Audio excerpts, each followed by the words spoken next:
नमस्ते। कभी सोचा है कि क्या होगा अगर कोई घर सिर्फ भूतों का नहीं बल्कि खुद वक्त का एक कैद खाना हो। आज हम रक्त महल के दरवाजे खोलने जा रहे हैं। एक ऐसी जगह जो अपने मेहमानों की कहानियों को ही खा जाती है और उन्हें हमेशा के लिए अपने समय के जाल में फंसा लेती है। हमारी कहानी की शुरुआत होती है एक कविता से। ये सिर्फ माहौल नहीं बना रही, ये असल में उस घर के भयानक नियमों को बता रही है। ये लाइनें एक तरह की चेतावनी है कि इस घर में पहचान और समय दोनों ही खो जाते हैं। तो कहानी शुरू होती है तीन दोस्तों से। वो एक डॉक्यूमेंट्री बनाने के लिए एक बदनाम हवेली रक्त महल में दाखिल होते हैं। उन्हें क्या पता था कि वो किसी कहानी को नहीं बल्कि अपनी ही किस्मत को फिल्माने जा रहे हैं। तो इस टीम में ना तीन बिल्कुल अलग सोच वाले लोग हैं। एक है माया, जिसे हर कीमत पर सफलता चाहिए। दूसरी है रेवा, जिसे अंदर से ही कुछ गलत होने का एहसास हो रहा है। और फिर है समीर, अपना कैमरामैन, जो इन सब बातों को अंधविश्वास मानता है। बस इन्हीं के बीच का जो तनाव है ना, वही कहानी को आगे ले जाता है। जैसे ही वो दरवाजे के अंदर कदम रखते हैं ना, पूरी दुनिया ही बदल जाती है। तापमान अचानक से 10 डिग्री गिर जाता है। बाहर की सारी आवाजें खत्म और बस एक गहरा सन्नाटा छा जाता है। जिंदगी का तो कोई नामो निशान तक नहीं है। मतलब साफ है, ये घर कुदरत के नियमों को नहीं मानता। घर में घुसते ही उनका सामना होता है एक रहस्यमयी बूढ़ी औरत से, जो खुद को घर की देखभाल करने वाली यानी दादी बताती है। उनका वहां होना कोई इत्तेफाक नहीं था, बल्कि पहली चेतावनी थी। और दादी की ये चेतावनी, ये तो सीधे सीधे माया के इरादों पर हमला थी। वो साफ साफ कह रही थीं, इस घर की परछाइयों को कैद करने की कोशिश करोगे तो खुद एक परछाई बनकर रह जाओगे।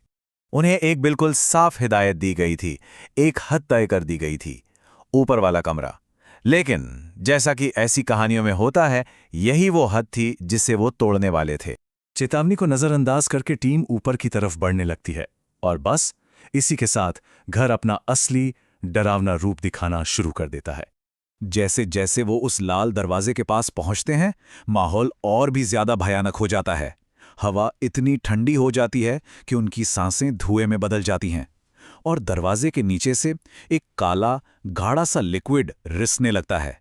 हर एक इशारा चीख चीख कर कह रहा था कि रुको, कुछ बहुत गलत कर रहे हो।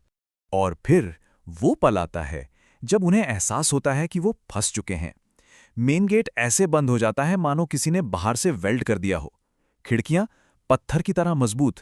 अब ये कोई घर नहीं था, ये एक कैद खाना था। वो फिजिकली तो फंस चुके थे, लेकिन असली खौफ तो अभी बाकी था। सवाल ये है कि टेक्नोलॉजी ने वो कौन सा सच दिखाया जो इंसानी आंखों से पूरी तरह छिपा हुआ था। ये स्लाइड कहानी का सबसे डरावना मोड़ है। उनकी अपनी आंखों के लिए गलियारा एकदम खाली था, लेकिन कैमरा एक भयानक सच दिखा रहा था। एक साया जो उनके ठीक पीछे था, उनका शिकार कर रहा था और उन्हें इसकी भनक तक नहीं थी। यहां से कहानी एक बिल्कुल नए लेवल पर पहुंचती है। अब उन्हें पता चलता है कि वो सिर्फ एक बिल्डिंग में नहीं बल्कि समय के एक जाल में फंस गए हैं। भागने की कोशिश में उन्हें एक खुफिया दरवाजा मिलता है जो एक तहखाने की ओर जाता है। ये कोई मामूली तहखाना नहीं था, बल्कि ये उस घर का दिल था, जहां उसके सारे राज दफन थे। ये मंजर देखकर उनके रोंगटे खड़े हो जाते हैं। हर गुड़िया एक फंसी हुई आत्मा थी। और फिर वो तीन नई गुड़िया देखते हैं जिन पर उनके ही कपड़ों के टुकड़े लगे थे। मतलब साफ था, घर ने उन्हें अपना अगला शिकार चुन लिया था। तभी दादी की आवाज हर तरफ से गूंजने लगती है, जो घर का असली मकसद बताती है। ये घर भूतों से नहीं बल्कि यादों और डर से चलता है। ये अपने शिकार की कहानियों को खाकर ही जिंदा रहता है। और फिर आता है पहचान खोने का सबसे भयानक पल।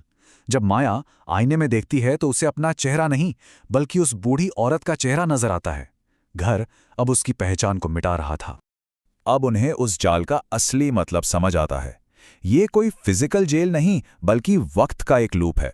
हर दरवाजा, हर गलियारा उन्हें घुमा फिराकर वापस उसी जगह ले आता है जहां से उन्होंने शुरू किया था। यहां से भागने का कोई रास्ता था ही नहीं। और फिर उन्हें वो चीज मिलती है जो उनकी आखिरी उम्मीद भी तोड़ देती है। एक पुराना रजिस्टर। इसमें उनके नाम पहले से ही लिखे हुए थे, लेकिन आने वाले कल की तारीखों के साथ। ये इस बात का सबूत था कि घर ने सिर्फ उनके आज को नहीं, उनके आने वाले कल को भी कैद कर लिया था। इस कहानी का अंत किसी के बचने या भागने से नहीं होता। ये तो एक चक्र के पूरा होने और दूसरे के शुरू होने की कहानी है। ये स्लाइड माया के पूरे ट्रांसफॉर्मेशन को दिखाती है।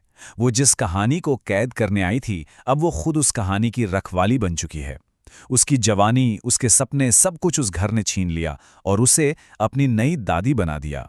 और कहानी के अंत में एक नई कार आती है, नए लोग, वही पुरानी ख्वाहिशें। वो एक वायरल वीडियो बनाने आए हैं, इस बात से बिल्कुल अनजान कि वो खुद इस घर की अगली कहानी बनने वाले हैं।